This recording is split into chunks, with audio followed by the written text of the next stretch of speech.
Hi everyone, it's Liam here from RatingTheRaces. So I've had a look at tomorrow, and I think there's a couple of decent bets on the card. Personally, I've picked out four races that I want to talk about. I've obviously hidden the ratings because that's for premium members. As a free member, you get to see the horses in alphabetical order, and you just get to see some very basic stats. If you sign up, you get all the stats unlocked.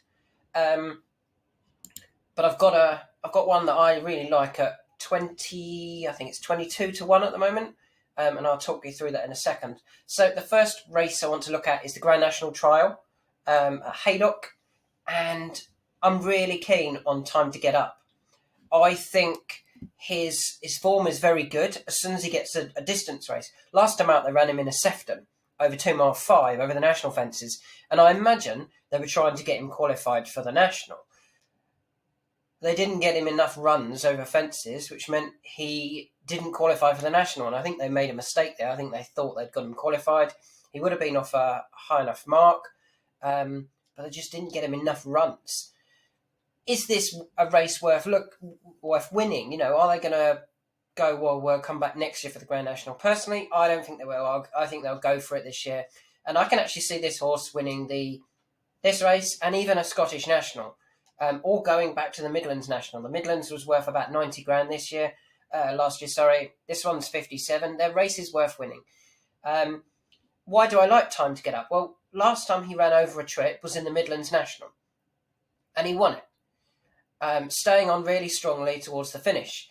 He beat Mighty Thunder, who went on to win the Scottish National. He beat Final Nudge, was back in third, who went on to win a Veterans Handicap Chase and then finished second in the Veterans Final at Sandown. He beat Screaming Colours, who was second in the Cork National, and he beat Highland Hunter, who went on to win the London National at Sandown and finished second in the Welsh National. It's really good form, and it's proper staying handicap chase form.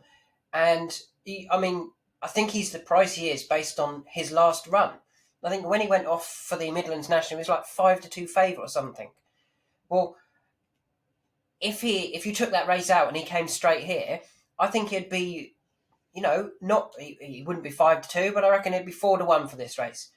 You can get about 8-1, 8.5-1 in places purely on his disappointing run last time over 2 mile 5. He doesn't want, he hasn't got the speed for that. That was purely jump round, see if you like the fences.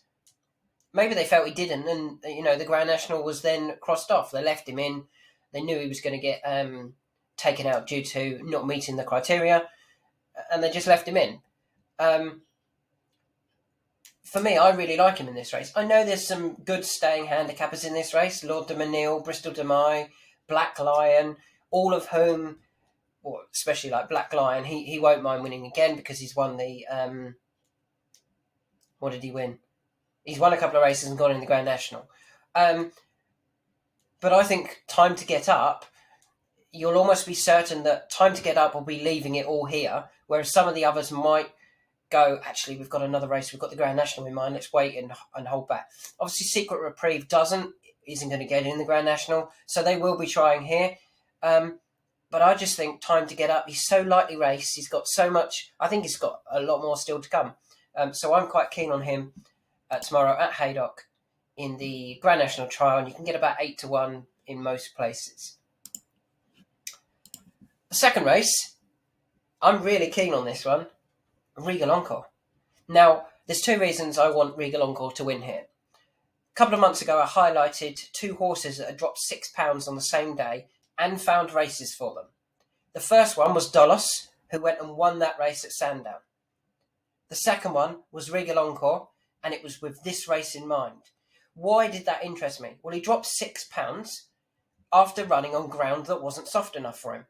His last 6 runs at Ascot on soft or heavy going have resulted in a third, second, third, first, third, first. And they came off marks of 149, 150, 150, 145, 146, 142. He runs here off 140. So the lowest mark out of all of those. And it wasn't actually that long ago that he ran okay. 3 runs ago, he finished third off 149 on soft ground here. Only beaten 9 lengths by Larry. That was off 149. He's dropped £9 in 2 runs, and both of those runs you can make excuses for. Ascot is his track. Soft and heavy going is what he needs. And I don't think it's the strongest of races either. And I really like Regal Encore, and you can get, I think he's a way too big a price. You can get 20s in most places. You can get 22s at Bet365 if you've got an account with them. I really like him. Really like him. So, that would be a lovely double if Dalos, obviously, he's already done his bit, and then Regal Encore could do his bit tomorrow. That would be fantastic. So, moving on to the next race. Who do I like in this? This is where I get a bit boring. Good Risk at All. The step up and triple suit him. I thought his second to John Bon was fine. John Bon will run well in the Supreme Novice. And Good Risk at All's got a ridiculously low handicap mark. It's like 127 now. He made a few mistakes last time, flew at the finish. It wasn't the best of races and it wasn't the most prize money. This one's worth going for, 26 grand. I think they'll win this and then work their way up. I think we'll probably see him at Aintree afterwards in another handicap and go off the 5-2 favourite again for that. I really like Good Risk at All. There's some interesting horses in this race, don't get me wrong. Captain Matan and Zacconi Rebel, both very unexposed. But I think Good Risk at All is also very unexposed and didn't get the handicap mark that his form had deserved when he was given a 124. And then things didn't quite go right last time, but I'm sure they weren't too disappointed losing that because it wasn't worth very much money. So he's not the biggest price. You can get 2-1, but I think that's about fair, to be honest. The final horse, kind of boring again. Fakir Duderie wins this, doesn't he? I think there's question marks about a lot of the others. Dashel Drasher hasn't looked quite as good as he was. Fanny and Destravel, I think, is a top-class handicapper, but I don't think he's a Grade 1 horse. Lost in Translation, looked like he'd bounced back, but then ran disappointingly last time. Mr. Fisher, he's a Grade 2, Grade 3 horse. St. Calvados is interesting. I think he's just below Grade 1 company. 2 for Gold and Waiting Patiently I don't think are good enough. I don't think 2 for Gold is good enough, and Waiting Patiently, I'd be concerned that he's not even going to finish the race again. I think Fakir Duderie is the standout here. The last few times he's been beaten over 2.5, Allaho's been in the race. He was 4th in the Ryanair, beaten by Allaho, Tornado Flyer, and no, he wasn't. He was 4th at, where was he 4th? 2 runs ago, beaten by Allaho, Tornado Flyer, and Mellon. That's good form. Tornado Flyer went on to win the King George, albeit I don't think he was the best horse in the race. Allaho is the best 2.5 miler novice there is. If you took him out, Fakir Duderie would have won quite a few races, I think, over 2.5, and they would be talking him up as, the one to beat in all the 2.5 mile races, but he keeps running into Allaho. I really like Fakir Duderie, and you can get 5-2.